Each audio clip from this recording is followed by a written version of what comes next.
Hi hello ಎಲ್ರಿಗೂ ನಮಸ್ಕಾರ. Welcome to Infotalk Kannada. ನಾನು ಜಗದೀಶ್.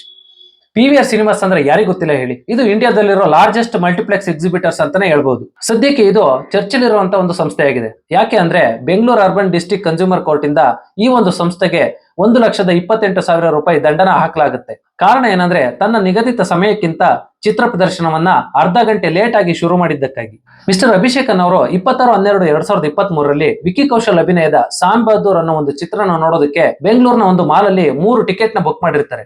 ಅವರು 4 ಗಂಟೆ 5 ನಿಮಿಷದ ಶೋಗೆ ಟಿಕೆಟ್ ನ ಬುಕ್ ಮಾಡಿದ್ರೆ ಸಿನಿಮಾ ಶುರು ಆಗೋದು 4 ಗಂಟೆ 30 ನಿಮಿಷಕ್ಕೆ. ಅಂದ್ರೆ ಅರ್ಧ ಗಂಟೆ ಲೇಟ್ ಆಗಿ ಸಿನಿಮಾ ಶುರು ಆಗುತ್ತೆ. ಈ ಅಭಿಷೇಕನ್ ಅವರು 4 ಗಂಟೆ 5 ನಿಮಿಷಕ್ಕೆ ಸಿನಿಮಾ ಶುರುವಾಗಿ ಸಂಜೆ 6:15 ಸಿನಿಮಾ ಮುಗಿಯುತ್ತೆ ಅಂತ ಹೇಳಿ ಅವರ ಸಂಜೆಯ ಬೇರೆ ಕಾರ್ಯಕ್ರಮಗಳನ್ನ ಪ್ಲಾನ್ ಮಾಡ್ಕೊಂಡಿರ್ತಾರೆ. ಆದ್ರೆ ಇಲ್ಲಿ ಸಿನಿಮಾ ಶುರು ಆಗದೆ 4:15 ಆಗ್ಬಿಟ್ಟು ಸಿನಿಮಾ ಮುಗಿಯೋದು 7 ಗಂಟೆ ಮೇಲಾಗುತ್ತೆ. ಇದರಿಂದ ಅವರ ಎಲ್ಲಾ ಕಾರ್ಯಕ್ರಮಗಳು ಹಾಳಾಗುತ್ತೆ. ಈ ಸಿನಿಮಾ ಶುರು ಆಗೋದಕ್ಕೆ ನಿಗದಿತ ಸಮಯ 4 ಗಂಟೆ 5 ನಿಮಿಷ ಇದ್ರೂ ಆ ಒಂದು ಮಲ್ಟಿಪ್ಲೆಕ್ಸ್ ಥಿಯೇಟರ್ ನಲ್ಲಿ ಕಮರ್ಷಿಯಲ್ ಅಡ್ವರ್ಟೈಸ್ಮೆಂಟ್ ಕೊಡ್ತಿರ್ತಾರೆ. ಇದನ್ನೆಲ್ಲ ಅಭಿಷೇಕನ್ ಅವರು ತಮ್ಮ ಮೊಬೈಲ್ ಮೂಲಕ ವಿಡಿಯೋ ರೆಕಾರ್ಡಿಂಗ್ ಮಾಡ್ಕೊಂಡಿರ್ತಾರೆ. ಆಮೇಲೆ ಅವರು ಈ ವಿಡಿಯೋ ರೆಕಾರ್ಡಿಂಗ್ ನ ಪ್ರೂಫ್ ಆಗಿ ಇಟ್ಕೊಂಡು ಕನ್ಸ್ಯೂಮರ್ ಕೋರ್ಟ್ ಅಲ್ಲಿ ಕೇಸ್ ನ ಫೈಲ್ ಮಾಡ್ತಾರೆ. ನಂತರ ವಾದ ವಿವಾದಗಳನ್ನೆಲ್ಲ ಚರ್ಚಿಸಿ ಬೆಂಗಳೂರು ಅರ್ಬನ್ ಕನ್ಸ್ಯೂಮರ್ ಕೋರ್ಟ್ ಈ ಒಂದು ಬಿಗ್ಗೆಸ್ಟ್ ಮಲ್ಟಿಪ್ಲೆಕ್ಸ್ ಚೈನ್ ಆದಂತ PVR ಸಂಸ್ಥೆಗೆ 1,28,000 ರೂಪಾಯಿ ದಂಡನ ವಿಧಿಸುತ್ತೆ. ಅದರಲ್ಲಿ 20,000 ಕಾಂಪನ್ಸೇಷನ್ ಅಮೌಂಟ್ ಆಗಿ ಈ ಮಾನಸಿಕವಾಗಿ ತೊಂದರೆ ಅನುಭವಿಸಿದಂತ ಅಭಿಷೇಕನ್ ಅವರಿಗೆ ಸಿಗುತ್ತೆ. ಇನ್ನ 8,000 ರೂಪಾಯಿ ಲೀಗಲ್ ಎಕ್ಸ್ಪೆನ್ಸಸ್ ಗೆ ಅಂತ ಕೊಡಿಸುತ್ತೆ. ಇನ್ನು ಮಿಕ್ಕಿದ 1 ಲಕ್ಷ ರೂಪಾಯಿನ ಕನ್ಸ್ಯೂಮರ್ ವೆಲ್ಫೇರ್ ಫಂಡ್ ಗೆ ಕೊಡಬೇಕು ಅಂತ ಹೇಳ್ಬಿಟ್ಟು ಕೋರ್ಟ್ ಆರ್ಡರ್ ನ ನೀಡುತ್ತೆ.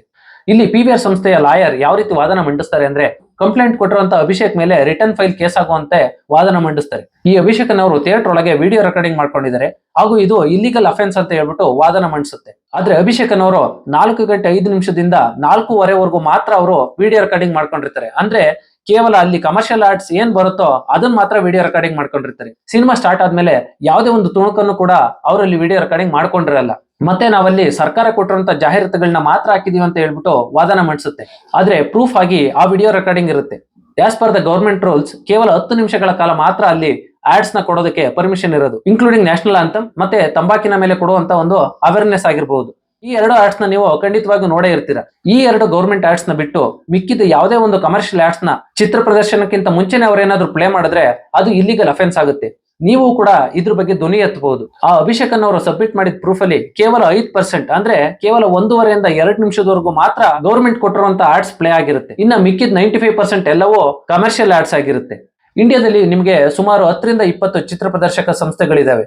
ಅದರಲ್ಲಿ ಈ PVR INOX, SRS cinemas, big cinemas, Miraj cinemas, AMB cinemas, Cinepolis ಈ ತರ ಸುಮಾರು ಸಂಸ್ಥೆಗಳಿದೆ. ಅದರಲ್ಲಿ ಈ PVR ಐನಾಕ್ಸ್ ಅನ್ನೋ ಒಂದು ಸಂಸ್ಥೆ ನಮ್ಮ ದಕ್ಷಿಣ ಭಾರತದಲ್ಲಿ ತುಂಬಾ ಕಡೆ ತನ್ನ ಜಾಲವನ್ನ ಹರಡ್ಕೊಂಡಿದೆ. ಒಂದು ಮಲ್ಟಿಪ್ಲೆಕ್ಸ್ ಯಾವ್ಯಾವ ರೀತಿ ರೆವಿನ್ಯೂ ನ ಜನರೇಟ್ ಮಾಡುತ್ತೆ, ಆ ರೆವಿನ್ಯೂ ಜನರೇಷನ್ ಆ ಥಿಯೇಟರ್ ಬರೋ ಕಮರ್ಷಿಯಲ್ ಆರ್ಟ್ಸ್ ಎಷ್ಟು ಇಂಪಾರ್ಟೆಂಟ್ ಆಗುತ್ತೆ ಅನ್ನೋದನ್ನ ನಿಮಗೆ ತಿಳಿಸ್ಕೊಡ್ತಾ ಹೋಗ್ತೀನಿ. ನೋಡಿ, ಮೇಜರ್ ಆಗಿ ಒಂದು ಮಲ್ಟಿಪ್ಲೆಕ್ಸ್ ಥಿಯೇಟರ್ 3 ವಿಧದಲ್ಲಿ ರೆವಿನ್ಯೂ ನ ಜನರೇಟ್ ಮಾಡುತ್ತೆ. ಮೊದಲನೇದಾಗಿ ಟಿಕೆಟ್ ಅಮೌಂಟ್. ಈ ಟಿಕೆಟ್ ಅಮೌಂಟ್ ಅಲ್ಲಿ ನಿಮಗೆ ನಿಯರ್ಲಿ 50% ಆಫ್ ದ ಶೇರ್ ಒಂದು ಮಲ್ಟಿಪ್ಲೆಕ್ಸ್ ಓನರ್ ಗೆ ಹೋಗುತ್ತೆ.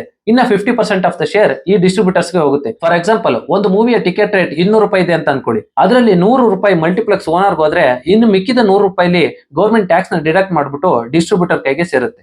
ಆ ಡಿಸ್ಟ್ರಿಬ್ಯೂಟರ್ ತನ್ನ ಕಮಿಷನ್ ನ ಹಿಡ್ಕೊಂಡು ಮಿಕ್ಕಿದ್ದನ್ನ ಪ್ರೊಡ್ಯೂಸರ್ಸ್ ಕೈಗೆ ಕೊಡ್ತಾನೆ. ಇಲ್ಲಿಗೆ ನೀವೇ ಕ್ಯಾಲ್ಕುಲೇಟ್ ಮಾಡಿ ಒಬ್ಬ ಮೂವಿ ಮಾಡಿರೋ ಪ್ರೊಡ್ಯೂಸರ್ಗೆ ಕೈಗೆ ಎಷ್ಟು ಅಮೌಂಟ್ ಸಿಗುತ್ತೆ ಅಂತ ಹೇಳ್ಬಿಟ್ಟು. ಈ ಮಲ್ಟಿಪ್ಲೆಕ್ಸ್ ಗಳಲ್ಲಿ ಟಿಕೆಟ್ ಅಮೌಂಟ್ ನ ಡಿವೈಡ್ ಮಾಡೋ ಒಂದು ಪೋರ್ಷನ್ ಇದೆಯಲ್ಲ, ಅದು ಹೀರೋ ಇಂದ ಹೀರೋಗೆ ಚೇಂಜಸ್ ಇರುತ್ತೆ. ಯಾವುದೇ ಹೊಸಬ್ರು ಸಿನಿಮಾ ರಿಲೀಸ್ ಆದ್ರೆ 50 ಇಂದ 60% ಆಫ್ ದ ಅಮೌಂಟ್ ಈ ಮಲ್ಟಿಪ್ಲೆಕ್ಸ್ ಅವ್ರಿಗೆ ಕೊಡ್ಬೇಕಾಗುತ್ತೆ. ಆದ್ರೆ ಯಾರಾದ್ರೂ ಪಾಪ್ಯುಲರ್ ಆಗಿರೋ ಸ್ಟಾರ್ ನಟನ ಒಂದು ಸಿನಿಮಾ ರಿಲೀಸ್ ಆದ್ರೆ ಈ ಪೋರ್ಷನ್ ಕಡಿಮೆ ಆಗ್ತಾ ಬರುತ್ತೆ. ಅಂದ್ರೆ 40%, 45% ಈ ತರ ಒಂದು ಅಮೌಂಟ್ ಮಲ್ಟಿಪ್ಲೆಕ್ಸ್ ಅವ್ರಿಗೆ ಸೇರುತ್ತೆ. ಮಿಕ್ಕಿದ 60% ಡಿಸ್ಟ್ರಿಬ್ಯೂಟರ್ ಕೈಗೆ ಸೇರುತ್ತೆ. ಮತ್ತೆ ಮಲ್ಟಿಪ್ಲೆಕ್ಸ್ ನ ಎರಡನೇ ಮುಖ್ಯವಾದ ರೆವಿನ್ಯೂ ಜನರೇಷನ್ ಸೋರ್ಸ್ ಬಂದ್ಬಿಟ್ಟು ಫುಡ್ ಅಂಡ್ ಬೇವರೇಜಸ್. ನೀವೆಲ್ಲ ನೋಡಿರ್ತೀರಿ, ಹೊರಗಡೆ 20 ರೂಪಾಯಿಗೆ ಸಿಗುವಂತ ಒಂದು ಪಾಪ್ಕಾರ್ನ್ ಮಲ್ಟಿಪ್ಲೆಕ್ಸ್ ಒಳಗೆ 300 ರೂಪಾಯಿಗೆ ಸೇಲ್ ಆಗ್ತಾ ಇರುತ್ತೆ. ಆದ್ರೂ ನಾವು ಯಾವುದೇ ಕ್ವಶನ್ ಮಾಡದೆ, ವಿಧಿ ಇಲ್ಲದೆ ಅದನ್ನ ತಗೋತೀವಿ. ಮತ್ತೆ ಹೊರಗಡೆ 40 ರೂಪಾಯಿಗೆ ಸಿಗುವಂತ ಒಂದು ಮಿರಿಂಡಾ ಟಿನ್ ಮಲ್ಟಿಪ್ಲೆಕ್ಸ್ ಒಳಗೆ ನಿಮಗೆ 200 ರೂಪಾಯಿವರೆಗೂ ಸೇಲ್ ಆಗುತ್ತೆ. ಅಮೆರಿಕದ ಆನ್ಸ್ಟಾಂಡಿಂಗ್ ಅನ್ನೋ ಒಂದು ಕಂಪನಿ ಸರ್ವೆ ಮಾಡಿರೋ ಪ್ರಕಾರ 2023 ಭಾರತದಲ್ಲಿರೋ ಈ ಮಲ್ಟಿಪ್ಲೆಕ್ಸ್ ನ ಒಂದು ರೆವಿನ್ಯೂ 11,200 ಕೋಟಿ ಆಗಿರುತ್ತೆ. ಆ ಒಂದು ವರ್ಷದಲ್ಲಿ 1,796 ಸಿನಿಮಾಗಳು ಪ್ರದರ್ಶನಗೊಂಡಿರ್ತವೆ. ಸೊ ನೀವೇ ಕ್ಯಾಲ್ಕುಲೇಟ್ ಮಾಡ್ಕೊಳ್ಳಿ, ಒಂದು ಫುಡ್ ಅಂಡ್ ಬೇವರೇಜ್ ಡಿಪಾರ್ಟ್ಮೆಂಟ್ ಇಂದ ಒಂದು ಮಲ್ಟಿಪ್ಲೆಕ್ಸ್ ಗೆ ಎಷ್ಟೊಂದು ಲಾಭ ಇದೆ ಅಂತ ಹೇಳ್ಬಿಟ್ಟು. ಕೊನೆಯದಾಗಿ ಇನ್ನೊಂದು ಮುಖ್ಯ ರೆವಿನ್ಯೂ ಜನರೇಷನ್ ಸೋರ್ಸ್ ಬಂದ್ಬಿಟ್ಟು ಈ ಕಮರ್ಷಿಯಲ್ ಅಡ್ವರ್ಟೈಸ್ಮೆಂಟ್. ಸೇಮ್ ಆನ್ಸ್ಟಾಂಡಿಂಗ್ ಅನ್ನೋ ಒಂದು ಅಮೆರಿಕದ ಕಂಪನಿ ಮಾರ್ಚ್ 2024 ರಿಲೀಸ್ ಮಾಡಿರೋ ಒಂದು ರಿಪೋರ್ಟ್ ನ ಪ್ರಕಾರ 2023 750 ಕೋಟಿ ಕೇವಲ ಈ ಒಂದು ಕಮರ್ಷಿಯಲ್ ಆಡ್ಸ್ ಇಂದನೇ ಬಂದಿದೆ ಅಂತ ಹೇಳ್ಬಿಟ್ಟು ಈ ಒಂದು ಕಂಪನಿ ರಿಪೋರ್ಟ್ ನ ಕೊಡುತ್ತೆ. ಇದು 2024ರಲ್ಲಿ 1,000 ಕೋಟಿಗೆ ಮುಟ್ಟುತ್ತೆ ಅಂತ ಹೇಳ್ಬಿಟ್ಟು ಇದೇ ಸಂಸ್ಥೆ ಹೇಳಿದೆ. ನಾನು ಸಿನಿಮಾ ಫೀಲ್ಡ್ ಅಲ್ಲಿ ಕೆಲಸ ಮಾಡುವಾಗ ನನಗಾದ ಎಕ್ಸ್ಪೀರಿಯನ್ಸ್ ನಾನು ನಿಮ್ಮ ಹತ್ರ ಶೇರ್ ಮಾಡ್ಕೊತೀನಿ.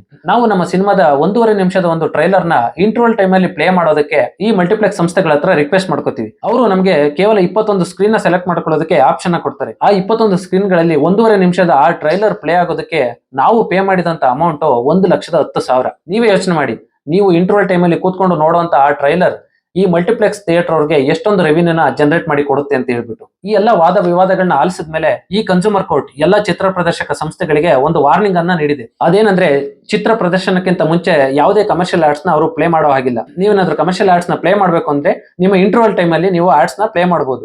ಯಾರು ಸಾರ್ವಜನಿಕರಿಗೆ ಆಗ್ತಿರುವಂತ ಒಂದು ತೊಂದರೆ ವಿರುದ್ಧ ಹೋರಾಡ್ತಾನೋ ಅವನೇ ಹೀರೋ ಅನ್ಸ್ಕೊತಾನೆ. ನೀವು ಕೂಡ ನಿಮ್ಮ ನಿಜ ಜೀವನದಲ್ಲಿ ಹೀರೋ ಅನ್ಸ್ಕೊಳ್ಳೋದಕ್ಕೆ ತುಂಬಾ ಚಾನ್ಸ್ಗಳು ನಿಮಗೆ ಸಿಕ್ಕಿರ್ತವೆ. ಆದ್ರೆ ನೀವು ಅದು ಯಾವುದಕ್ಕೂ ಕೇರ್ ಮಾಡದೆ ನಿಮ್ಮ ಪಾಡಿಗೆ ನೀವು ಮೊಬೈಲ್ ನೋಡ್ಕೊಂಡು ಅಥವಾ ಮೊಬೈಲ್ ಅಲ್ಲಿ ಅದನ್ನ ವಿಡಿಯೋ ರೆಕಾರ್ಡಿಂಗ್ ಮಾಡ್ಕೊಂಡು ಕೂತಿರ್ತೀರಿ. ಆ ರೀತಿ ಸುಮ್ಮನೆ ಕೂತ್ಕೊಳ್ದೆ ಸಮಾಜದಲ್ಲಿ ಸಾರ್ವಜನಿಕರಿಗೆ ಆಗುವಂತ ಆ ಒಂದು ತೊಂದರೆಗಳ ವಿರುದ್ಧ ಹೋರಾಡಿ. ಅವಾಗ ನೀವು ನಾಯಕರಾಗ್ತೀರಿ. ಇದಾಗಿತ್ತು ಇವತ್ತಿನ ಒಂದು ಉಪಯುಕ್ತ ಮಾಹಿತಿ. ಈ ವಿಡಿಯೋ ನಿಮಗೆ ಇಷ್ಟ ಆಗಿದ್ರೆ ಎಲ್ರಿಗೂ ಶೇರ್ ಮಾಡಿ ಹಾಗೂ ನಮ್ಮ ಚಾನಲ್ನ ಸಬ್ಸ್ಕ್ರೈಬ್ ಮಾಡ್ಕೊಳ್ಳಿ. Thank you.